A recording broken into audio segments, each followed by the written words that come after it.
Assalamualaikum warahmatullahi wabarakatuh. Waalaikumsalam warahmatullahi wabarakatuh. Alhamdulillah, alhamdulillahi rabbil alamin. Syahrul Ramadan unzila fihil Qur'an hudan linnas wa bayyinatin minal huda wal furqan. Asyhadu an la ilaha illallah wahdahu la syarika lah. Asyhadu anna Muhammadan abduhu wa rasuluh. Allahumma shalli ala sayyidina Muhammad wa ala alihi wa sahbihi ajma'in, amma ba'd. Bapak-bapak, ibu-ibu, hadirin dan hadirat sedang jemaah Isya dan jemaah tarawih yang dimuliakan oleh Allah Subhanahu wa taala.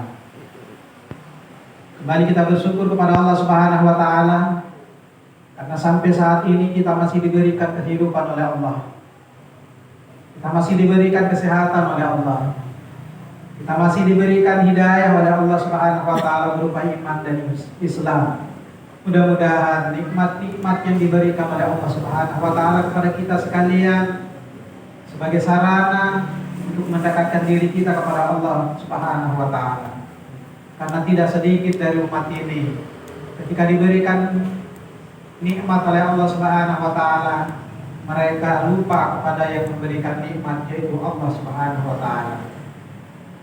Salawat dan salam semoga tercurahkan kepada Nabiullah Muhammad sallallahu alaihi wasallam, Rasul yang diutus oleh Allah Subhanahu wa taala sebagai teladan bagi kita, dan keteladanan yang telah dicontohkan oleh baginda Rasulullah Muhammad sallallahu alaihi wasallam mudah-mudahan dapat kita aplikasikan dalam kehidupan kita sehari-hari.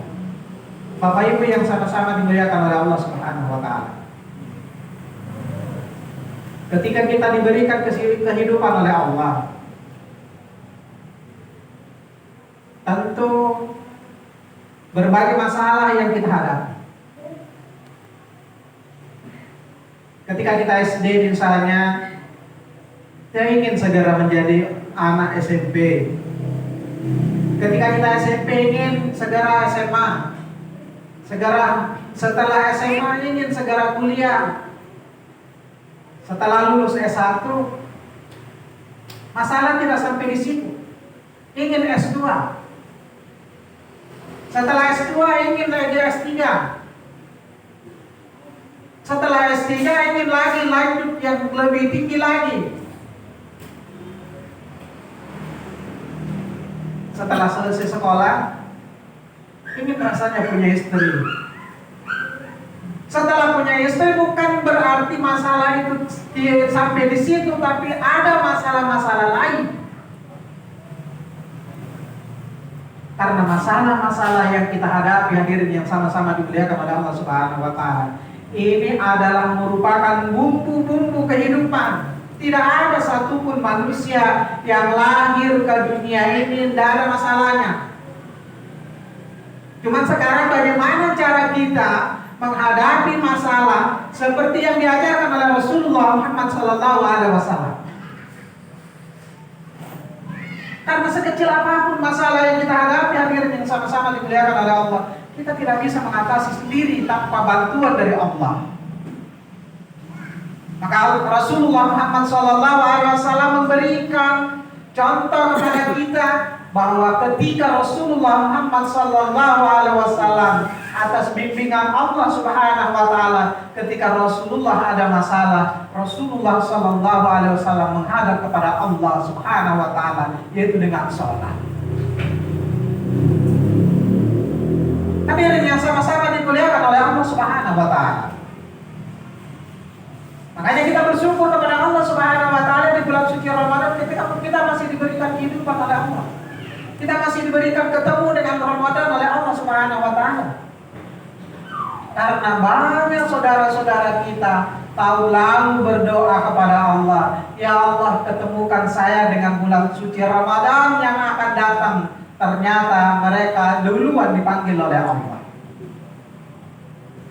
Hadirin saudara jamaah tarawih yang dimuliakan oleh Allah Subhanahu wa taala. Masalah yang pertama yang muncul dalam kehidupan kita adalah masalah akidah. Ini masalah akidah. Sekarang terutama generasi muda kita, ya, bahkan bukan cuma generasi muda kita, orang-orang tua juga sudah mulai luntur keimanannya. menyebabkan itu semua hadir yang sama-sama dimuliakan oleh Allah? Yang pertama yang menyebabkan semuanya itu adalah alat komunikasi atau HP. Coba kita lihat, anak-anak kita bangun tidur langsung HP. Bukan cuma anak-anak, ibu-ibu, bapak-bapak juga. Begitu selesai sholat, HP.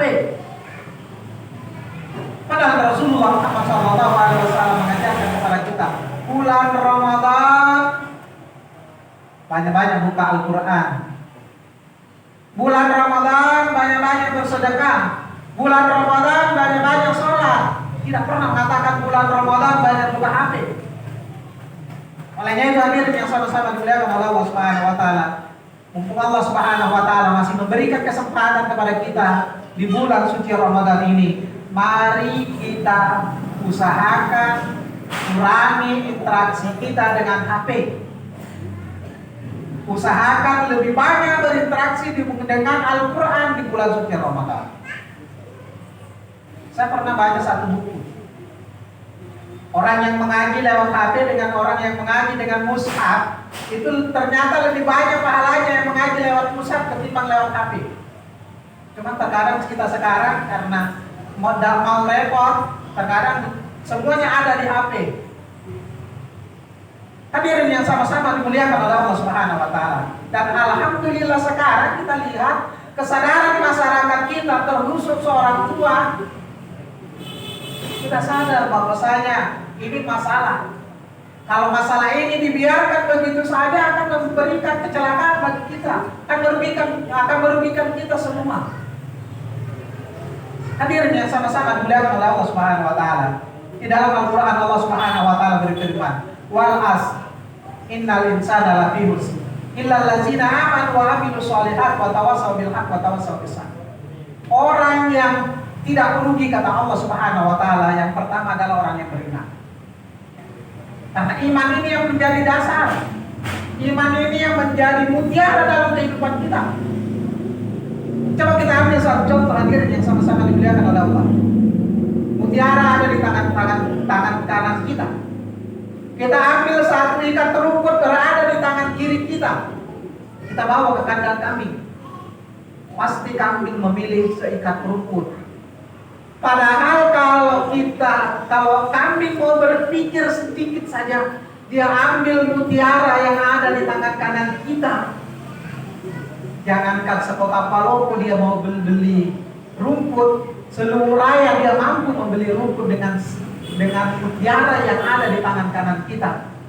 Kenapa kambing memilih rumput? Karena kambing lebih mementingkan perut ketimbang lebih berpikir untuk kedepannya. Hadirin sedang jamaah tarawih yang dimuliakan oleh Allah Subhanahu wa taala. Coba kita lihat. Terkadang masyarakat ada juga yang seperti itu. Dia cuma mementingkan perut. Sehingga apa yang terjadi? Di kantor karena perut mereka korupsi. Diberikan jabatan misalnya di laut, ternyata jadi bajak laut. Diberikan tugas lagi di kantor kehutanan, bukannya memelihara hutan tetapi menjadi pembalak liar, menjadi penebang hutan. Kenapa? Karena tidak ada iman. Seperti yang saya katakan tadi, mutiara itu laksana iman. Iman itu laksana mutiara yang akan mengantarkan kita kepada kebahagiaan. Akhirnya apa yang terjadi? Hadirin yang sama-sama dimuliakan oleh Allah. Sebentar saja mereka mendapatkan keuntungan, tetapi di balik keuntungan itu mereka akan hidup dalam penjara. Hadirin sedang jamaah tarawih yang dimuliakan oleh Allah Subhanahu wa taala. Nah, ketika kita beriman saja tidak cukup. Iman harus dibarengi dengan amal soleh. Amal soleh juga tidak cukup kalau tidak ada iman. Tiap tahun kita naik haji, tapi nggak sholat, nggak ada gunanya. Tiap bulan kita umrah, tapi nggak sholat, nggak ada gunanya. Setiap hari kita puasa, tapi nggak sholat, nggak ada gunanya, nggak ada iman.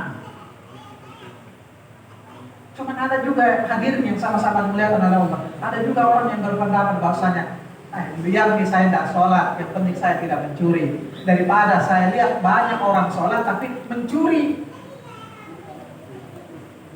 Ini pendapat seperti ini adalah pendapat yang keliru. Dia melihat bahwasanya orang yang sholat cuma sekadar menggugurkan kewajiban. Dia tidak pernah melihat sholat orang yang ikhlas semata-mata karena Allah. Orang yang ikhlas semata-mata, sholat ikhlas semata-mata karena Allah Subhanahu wa Ta'ala, maka mereka jauh dari apa yang mereka sangkakan. Bukankah sholat itu mencegah dari perbuatan keji dan bukan? Hadirin yang sama-sama dimuliakan oleh Allah Subhanahu wa Ta'ala. Ini pernah dicontohkan oleh baginda Rasulullah Muhammad SAW. Ketika Rasulullah SAW menghadapi masalah yang sangat berat, dua benteng yang membentengi Rasulullah Muhammad SAW, pamannya dan istrinya meninggal dunia, dipanggil oleh Allah Subhanahu wa Ta'ala. Rasulullah SAW sempat goyah, tetapi Allah Subhanahu wa Ta'ala menghibur Rasulullah Muhammad SAW dengan Isra dan Mi'raj. Dan apa yang diberikan oleh Allah kepada Muhammad ketika Isra dan Mi'raj? Sholat. Tidak diberikan uang, tidak diberikan jabatan, yang diberikan oleh Allah sholat. Makanya kalau ada masalah kita, ya sholat. Karena dalam beberapa buku yang saya pernah baca, Rasulullah SAW kalau ada masalah langsung berwudu dan sholat. Hadirin yang sama-sama dimuliakan oleh Allah Subhanahu wa Ta'ala. Kemudian problem yang kedua yang dihadapi masyarakat kita adalah ukhuwah Islamiyah. Ini tadi pagi kita lihat di televisi di Jakarta, begitu makan sahur, mereka bukan makan sahur, mereka makan sahur pakai keributan, jadi perang. Padahal kalau kita lihat hadirin yang sama-sama dimuliakan oleh Allah, mereka itu adalah bersaudara, mereka itu Islam. Coba kita lihat pahlawan-pahlawan kita. Pahlawan kita dulu mengangkat takbir Allahu Akbar melawan Belanda, jelas musuhnya. Takbir melawan Jepang. Tapi sekarang kita lihat, yang satu Islam, yang satu juga Islam. Di sana takbir, di sini juga takbir, di tengah-tengah setan gembira. Makanya itu hadirin yang sama-sama dimuliakan oleh Allah Subhanahu wa Ta'ala. Memang dalam kehidupan ini tentunya ada perbedaan-perbedaan di antara kita. Ada perbedaan-perbedaan antara manusia yang satu dengan yang lain. Walaupun misalnya kita punya kepala sama-sama bundar, rambut sama-sama hitam, semuanya pasti ada perbedaan-perbedaan. Namun jadikanlah perbedaan itu sebagai rahmat Allah Subhanahu wa Ta'ala. Hadirin sedang jamaah taklim yang dimuliakan oleh Allah Subhanahu wa Ta'ala. Sebagai kesimpulan, dalam menghadapi berbagai masalah-masalah yang kita hadapi, tentunya sekecil apapun masalah yang kita hadapi, kita tidak mampu menyelesaikan masalah itu dengan sendirinya, kecuali harus meminta pertolongan dari Allah Subhanahu wa Ta'ala. Bukankah ketika kita sholat misalnya, kita selalu memohon dan berikrar kepada Allah Subhanahu wa Ta'ala, Iyyaka na'budu wa iyyaka nasta'in. Hanya kepadamu ya Allah kami menyembah, dan hanya kepadamu ya Allah kami meminta pertolongan. Sekecil apapun masalah kita, seberat apapun masalah kita, mari kita minta tolong kepada Allah Subhanahu wa Ta'ala, karena Dialah yang bisa menyelesaikan permasalahan-permasalahan kita. Yang kedua, mari di sisa-sisa Ramadan yang tinggal beberapa hari lagi, mari kita senantiasa hidupkan malam-malam dan hari-hari di bulan suci Ramadan. Usahakan perbanyaklah membaca Al-Quran, perbanyaklah apa yang diajarkan oleh Rasulullah Muhammad SAW, di antara baca Al-Quran, sedekah, sholat dan lain sebagainya. Karena bisa jadi Ramadan ini adalah Ramadan terakhir bagi kita. Kalau misalnya Ramadan ini adalah Ramadan terakhir bagi kita, mudah-mudahan Ramadan ini adalah Ramadan yang terbaik dalam kehidupan kita. Tapi kita berharap kepada Allah Subhanahu wa Ta'ala, mudah-mudahan kita masih diberikan umur yang panjang oleh Allah untuk bisa ketemu dengan Ramadan tahun yang akan datang. Hadirin sedang jamaah taklim yang dimuliakan oleh Allah Subhanahu wa Ta'ala. Ini saja yang dapat saya sampaikan pada kesempatan ini. Kurang dan lebihnya mohon dimaafkan. Wabillahi taufiq wal hidayah. Wassalamualaikum warahmatullahi wabarakatuh.